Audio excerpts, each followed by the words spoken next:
In the news, Vin Diesel announced on a Facebook live stream that Justin Lin is returning to the Fast and Furious franchise and is in talks to direct the next film. He has directed Fast and Furious Tokyo Drift, Fast 5, and Fast and Furious 6. So when they announced that they were going to do these spin-off films with The Rock and Jason Statham, and it wasn't Vin Diesel who announced it, that caught me by surprise. I was a little like, wow. And we talked about it on a previous episode.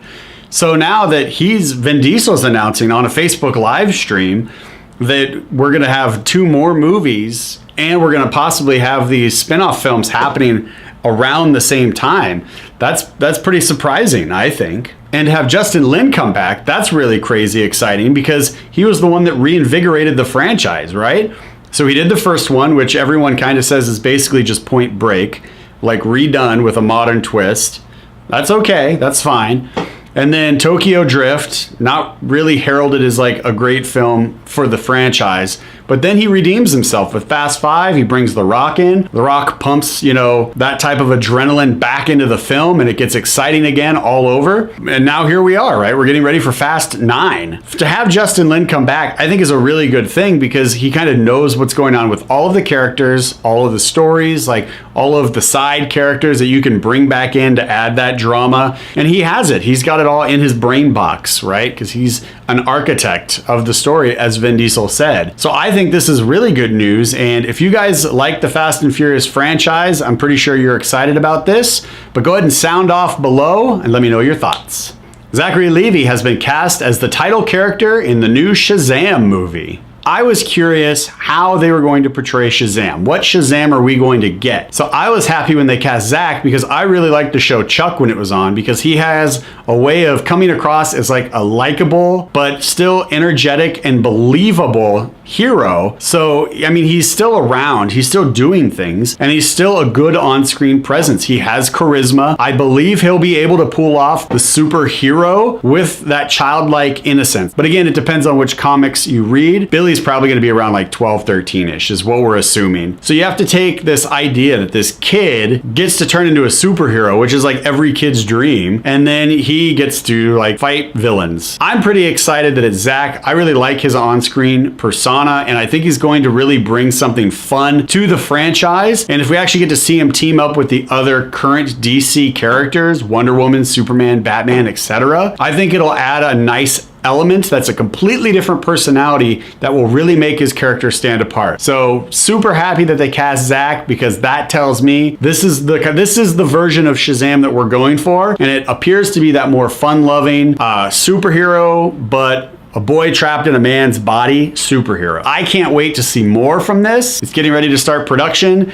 We'll be covering that news as it drops, so stay tuned. Click that subscribe button. Throw your thoughts in the comments. Let's move on to the next story. Gareth Evans is in talks to write and direct a standalone Deathstroke movie for Warner DC with Joe Manganiello to lead. Deathstroke is one of my favorite villains in all of villainy across the board. I love Deathstroke, and I've got Deathstroke pop figures. I've got countless comics of Deathstroke, even going back to his Deathstroke the Terminator series, which was like his first solo run. We've got the new Teen Titans where he's introduced. I love Deathstroke. Deathstroke is a super smart super soldier, and he's a contract killer that doesn't kill outside of his contracts typically, which makes his character very unique and complex, which is one of the things I love about it. In Deathstroke the Terminator, there's an issue where he's going up against Batman and he almost kills Batman. He beats him to death, leaves him on a ledge, and then goes on to do his job. But he doesn't kill Batman because Batman's not part of his contract. It's that type of code of honor as like an assassin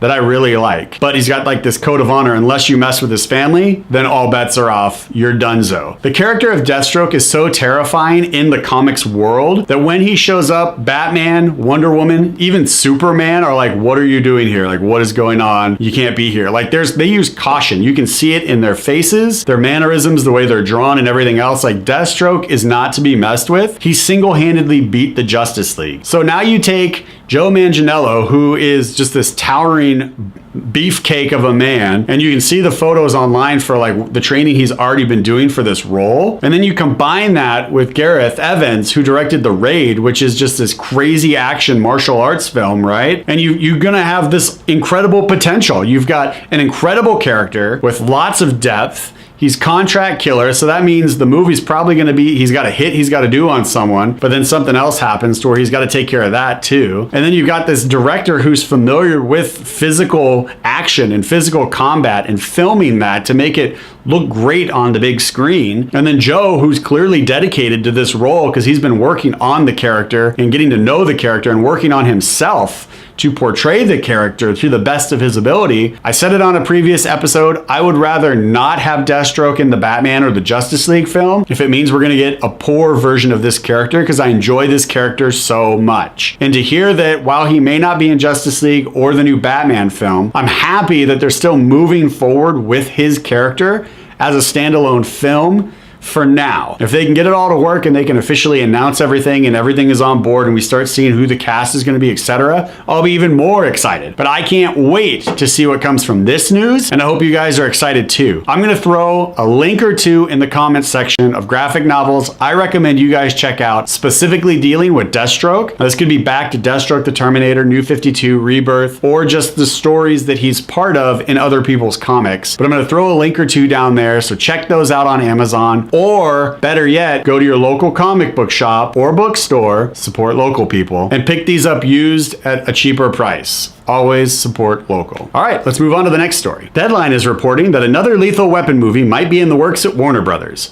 The article states that Mel Gibson, Danny Glover, and Richard Donner are discussing another film, and we're looking at having Channing Gibson write the script. Link for that article in the show notes below. So for me, I saw this news and I was like, that's pretty awesome. I would love to see another Lethal Weapon movie if they can get everybody back on board and they can make this happen, because it has a lot of potential. And if we can get them before they're too old to do some of the action scenes, we might actually be able to get a fun movie out of it. And who doesn't like hearing them go back and forth with their bickering and their bantering? Everybody loves the buddy cop action comedy, right? Now, the TV show is doing well. I don't really know what the ratings are on it. I know people that watch it, they enjoy it. I've seen maybe an episode or two and I'm like, okay, it doesn't, to me, capture the spirit of Lethal Weapon, because the first Lethal Weapon movie is still one of my favorite action films of all time. I love Lethal Weapon. The first Lethal Weapon movie is much darker in tone. It's more serious. You have a cop on the edge. His wife died. He's contemplating suicide. He's like a burnout. He's literally willing to like die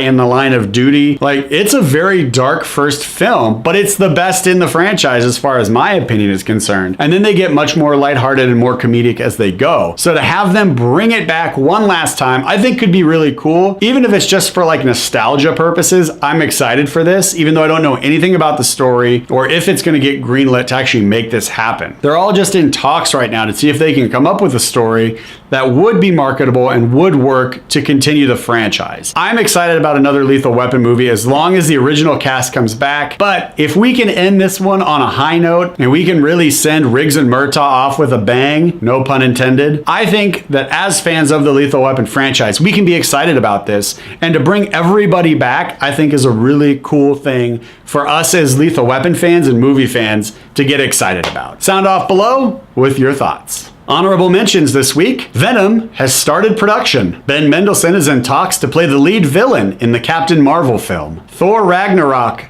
has a thunderous opening to $107.6 million overseas. Carl Urban and Ashley Greene are set to star in an action-adventure film entitled Snowblind. Tom Hanks is set to star in a sci-fi film entitled BIOS with Miguel Sapochnik to direct. All right, and that wraps it up for the news this week. If anything popped off this week that we talked about that got you excited, as always, sound off below in the comments and share your opinion, share your voice, and don't be afraid to join in on any conversations that other people begin in the comments section as well.